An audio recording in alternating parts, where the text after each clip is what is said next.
was telling me about the Juneteenth thing.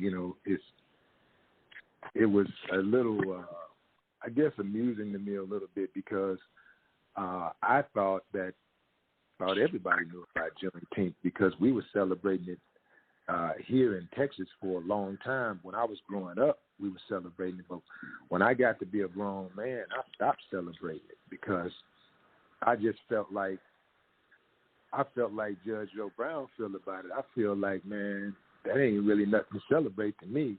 That's an L. Like that's like me having a boxing match or something and losing, and then every year I commemorate the date that I lost that fight. Maybe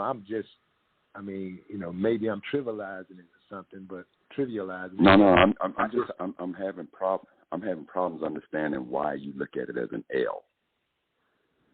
I look at it as an L because that was no specific accomplishment on our end to be liberated. Like we didn't go out and fight. Back up, my brother. I gotta stop you, Willie. I gotta stop you. Okay, check it out, bro. Over 200,000 black folks gladly enlisted in the force to fight for our freedom. 200,000 black folks. And it would have been more if they had opened it up for blacks. But one of the things you got to understand about the Emancipation Proclamation, it did three things. Number one, it said that those blacks enslaved, our ancestors who were enslaved in the states in rebellion against the Union, you're hereby free. And it freed them. Don't get it twisted. It did. And I can, it is a truism of history that people react on what they think happened rather than what actually happened. And I want to tell you what actually happened. So that's one thing it did. The other thing it did now, it did not free all of our ancestors. So those blacks in the border states, and there were 4, ultimately it became 5 border states.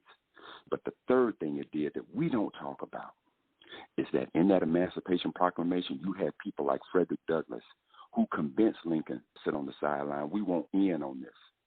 And Lincoln put in the Emancipation Proclamation the fact that blacks can now enlist in the Union Army. And we went in there to the sum of 200,000. So it ain't like we sat on the sideline and let's fight for our freedom. We went in there with it. So, so we went in there with it, right? And then we came back